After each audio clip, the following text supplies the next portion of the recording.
alaikum warahmatullahi ta'ala wa barakatuhu. Barkanmu da dawowa wannan channel namu mai albarka. Yau insha Allahu ina so in mana wani bidiyo akan abin da ya shafi yadda ake scalping na cryptocurrency trading. So kamar yadda muka sani, traders sun kasu kusan kashi, ko kuma wanda suka yi harkokin cryptocurrency sun kasu kashi uku. Akwai scalpers, akwai day traders, akwai kuma swingers wanda su muke ce musu investors kuma. So for now dai ina so in yi bidiyo akan yadda ake scalping. Shi scalping abin da ake nufi shine mutum ya siya cryptocurrency ya siyar a cikin ƙanƙanin lokaci, cikin minti 5 ko 10 mutum zai siya ya siyar. So gaskiya wanda suka fi yin wannan shi trading ɗin scalping, irin waɗanda they are professionals, wanda sun san harkar sosai, sannan kuma suna da babban capital sosai. Su suka fi yin wannan, sukan iya yin scalping su buɗe position su trading kusan kamar sau 10 haka. So suna da babban kuɗi haka za su iya samun 1%, 0.5, 0.7, if possible 2% ma suke yi ko su fita, ba sai sun jira 100% ba. So su kuma day traders su ne wanda suke trading a tsawon rana guda ɗaya. Swingers kuma wanda suke siya su iji zuwa wani wata haka, wata ɗaya, wata 2, 3, shekara haka. Investors kenan muna ce musu hodlers, ba holders ba, terminologies ne na yan crypto, hodler. So ni yanzu ina so in yi yadda ake yin scalping ne.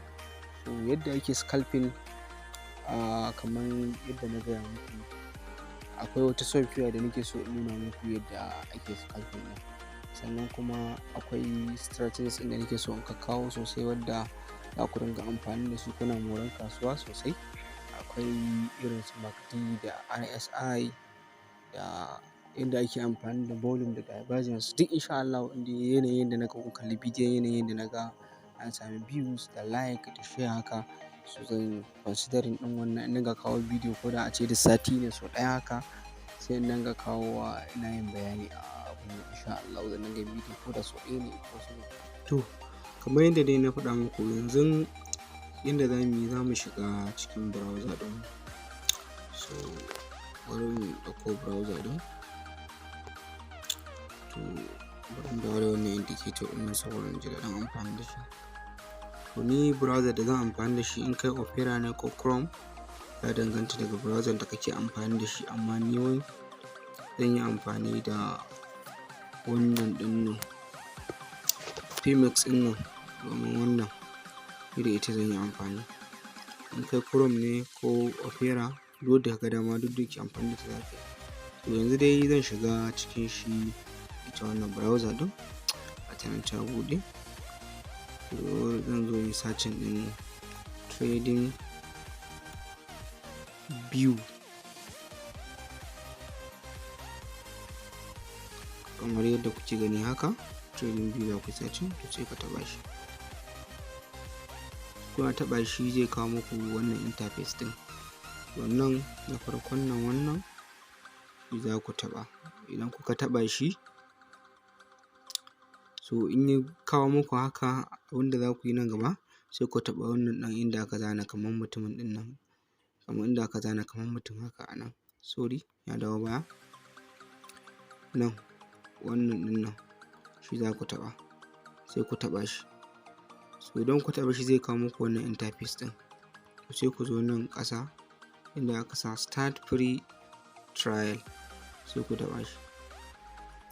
So idan kuka shigo nan, ga nan zai faɗa muku software ɗin siyanta ake yi. Ana siyanta $14, wacce akwai free akwai pro. Pro ɗin ta ne ake siyanta $14. Tana da specification ga nan, kamar benefit ɗin take da shi. Za ka iya sa indicator kamar guda 5 a chart ɗaya, 2 chart in one window za ka iya buɗe da sauran abubuwa. Kuma wannan ta indicator ga kuɗin shi nan kun gani. Shi ma wannan ga kuɗin shi nan kun gani, 25 indicators, 8 chart in one layout. So kowanne da irin specification ɗin shi. To tun da za mu yi muku ɗan kamar example ne, kuma za mu yi amfani da free ne, za ku fara amfani da free ɗin. Idan kun ga free ɗin ya muku ku iya biyan premium version ɗin. So yanzu wannan ɗin inda aka sa try free for 30 days shi za mu taɓa na $14 tunda free zami ba biya zami ba. So nan inda aka sa mana email ɗin nan za mu taɓa email ɗin. So ga nan ya buɗe mana, to nan zai ce mana mu zaɓi username. To username ɗin da ka ga dama shi za ka sa. Ni yanzu bari in zaɓi username ɗin da zan sa. Bari in sa Zakariya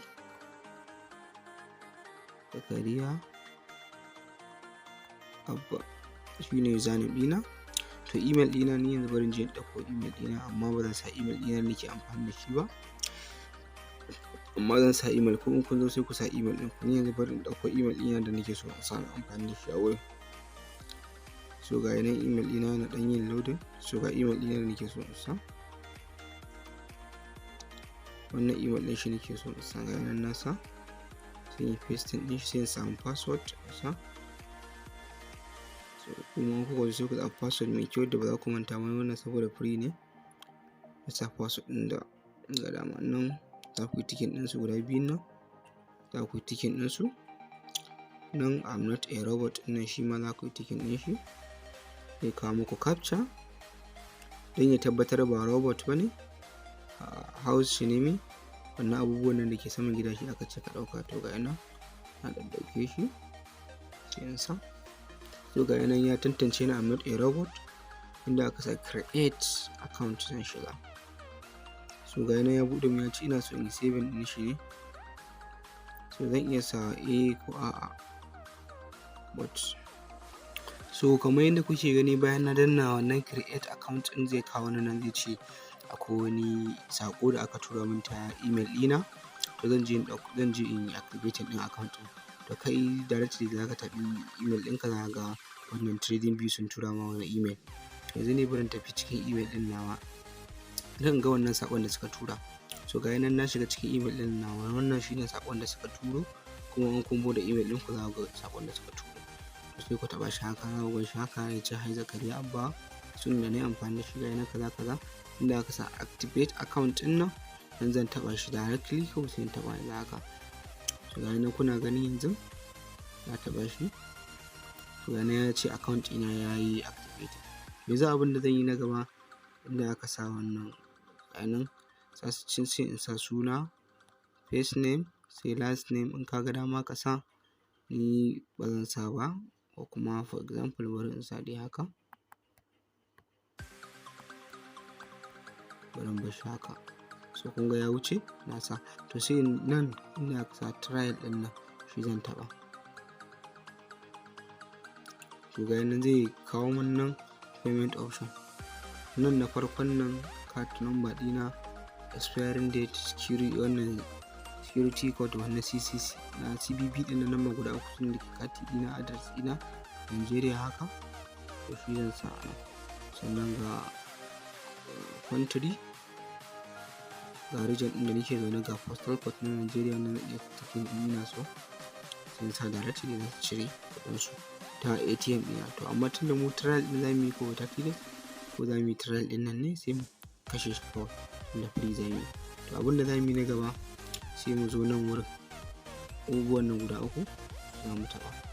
Idan muka taɓa suka kawo nan inda aka sa chat, sai mu taɓa chat ɗin. So ga nan zai buɗe mana. Yawwa ya buɗe mana. In ya buɗe mana nan wurin inda aka sa AAPL za mu taɓa. Gashi nan na taɓa shi. So a nan wani cryptocurrency ne nake so in dinga yin scalping ɗin shi. Yanzu bari misali sa Doge. Shi nake so in scalping ɗin shi. So ga nan Doge. To nan sai mun kula. Doge ɗin wanda yake cikin ina. In a Binance zan yi, in tabbatar Doge ɗin na ga an sa Doge. Nan an sa Doge USDT, nan an sa Binance. Idan a Binance zan yi, nan inda aka sa Binance, nan Doge USDT. In tabbatar tunda da USDT zan siya, in tabbatar nan na ga an sa USDT. Kan je in ce zan yi amfani da yanzu alal misali wannan Doge. perpetual din nan a Binance ne shi ma, amma perpetual ma'ana future trading. Kan in ce wannan zai yi kawai inda aka sa Doge USDT, inda aka sa Binance, dan kawai zan kula in taɓa tun da shi zan yi. To tun da tabbatar da zan yi wannan, to zan yi trade din a Binance ne tun da taɓa wannan. To abin da zan yi na gaba ko sai in taɓa shi. To ga nan Doge din zai buɗe mu. To kun ga yanzu Doge ya buɗe mu. Bari kashe wannan AD din. To ga Doge nan ya buɗe mu, wannan shine chart din Doge. So nan wurin inda aka sa D din nan ma'ana time frame ne, zan iya zaɓen time din da muke so. Bari mu sa kamar irin just 30 minutes ko 30 minutes din candle din muke so mu gani. So nan shi ma wurin candlesticks ne, zan iya canza kalan candlesticks din. Bari mu taɓa shi in canza. Ganin zan iya sawa ni candlesticks din ina so, kuma ban so, for example zan iya mai da wannan candlestick din da muke so. To bayan nan na dawo da shi candlestick din shi normal. To yanzu abin da za a yi, indicator din da za ku zo ku samu nan, bari nan inda aka sa indicator din na FX indicator, shi za ku taɓa. Idan kuka taɓa shi, to ga nan zai buɗe. Idan ya buɗe nan wurin searching din nan, sai mu taɓa. Kuna ganin abin da ke sai mu sa TUX, gani ya buɗe. To da ya buɗe wannan na farkon TUX EMA scalper, ma'ana TUX exponential moving average, shi za mu taɓa. Ko sau ɗaya zan taɓa shi. Ina taɓa shi kenan. To abin da zan yi sai in dawo baya, sai in fita. So ga nan kun gan shi. Shi dama kamar da na gaya muku, zan iya minimizing din chart din. Kun gani? Zan iya minimizing din shi yadda nake so. Candlesticks din ya ƙara musu girma. Duk yadda nake so zan iya yi. Shi amfanin shi dama zai faɗa ma lokacin da ya kamata kai buy da lokacin da ya kamata kai sell. So yanzu misali in kun lura kamar nan, kun gani ya ce in yi buy a nan. To yana fito min da wannan buy din. To sai maza Binance ina ruga in je in shiga cikin market ba limit zan sa wa market. To sai in sai Doge a daidai nan, ina ganin ya sa buy daidai nan candles din, ko zan je in yi buy. To ina yin buy sai in tsaya ta kallon nan, ta kallon wannan chart din. Ina cikin kallon wannan chart din kawai sai nuno min sell a nan. To sai in maza in ruga in je Binance ina in je in yi sell. To zai bani automatically, zai bani riba. Bari mu ga daga ina zuwa ina zai bani riba.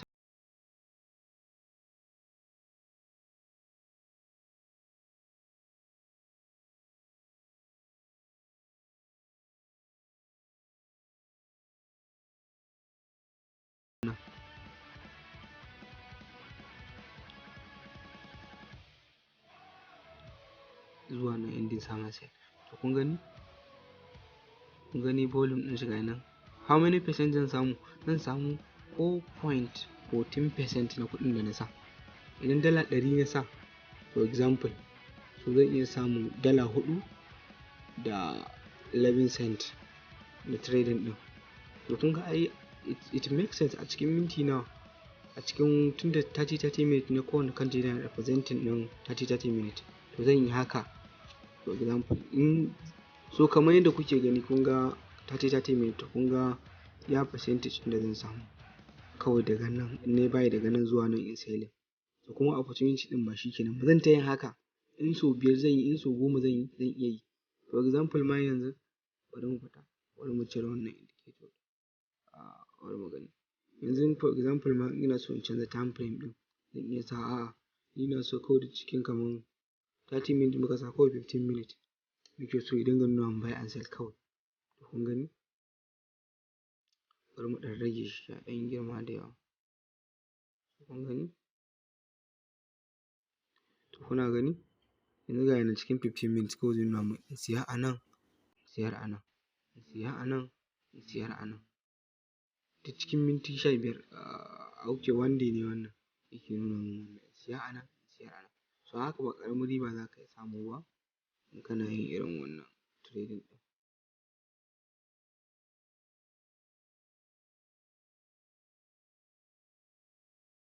To ba ƙaramin riba za a samu. To kun gani nan duk opportunities ne. Yanzu imagine ce mutum ya siya tun daga nan for example, sai da ya zo up to nan ya selling a nan, ai yayi making profit. Kuma wannan indicator ɗin zai dinga nuna ma yadda za ka siya ka siyar haka, amma ba ma lallai sai ka jira shi. For example, bari ku gani, ka siya daga nan for example sai ya ce kai sell a nan, to ba lallai bane sai kai sell a nan. Ko a nan irin alal misali kaga ya kai all time high ko da bai sa ma sell ba, kaga ya zo nan za ka iya selling ka fita da riba, ba dole sai ka jira ya sa ma wannan sell ɗin ba. Nan ma ga nan ya sa ma kai buy a nan sai kai sell a nan, kun ga zai ta kawo ma kai buy a nan kai sell a nan, to a rana sai kai guda 10 ko 5, to duk wanda kai cikin percentage kake, kana ƙara portfolio ɗinka ne. Idan dala 100 kake da ita, kaga a rana kai ɗan yi sau 3 haka ko sau 5 za ta zama wani abu. So wanda suke so su dinga scalping ba su iya ba, to wannan software ɗin za ta taimaka musu. So wannan free ɗin ne kuma ana amfani da ita for just 30 days ne, to za ku iya amfani da ita kafin ƙila in ka yi amfani da ita ka ji daɗi ko ka samu kuɗin da za ka iya biyan pro version ɗin sai ka biya. So wannan kenan insha Allah wannan bidiyo ɗin zai tsaya a nan. So haka in akwai wani tambaya ko wani clarification za ku iya yi min ta comment ko kuma ta cikin group ɗin na WhatsApp ko kuma ta number waya na ga yana cikin wannan bidiyo description ɗin nan. Saboda haka kada ku manta ku muna subscribing, ku danna mana alamar like, ku share sauran 'yan uwa yadda za mu samu damar vibes mu dinga kawo muku irin wannan bidiyo. Suna da yawa gaskiya bidiyo da muke so na kawo muku akan irin wannan abubuwan na harka na cryptocurrency, akan abin da ya shafi trading da sauran abubuwa. Amma insha Allah yanayin da muka ga kun yi mana subscribing da view da yadda kuka nuna kuna son abin, insha Allah za mu dinga kawo muku bidiyo irin waɗannan da yawa. Assalamu alaikum warahmatullahi ta'ala wabarakatuh.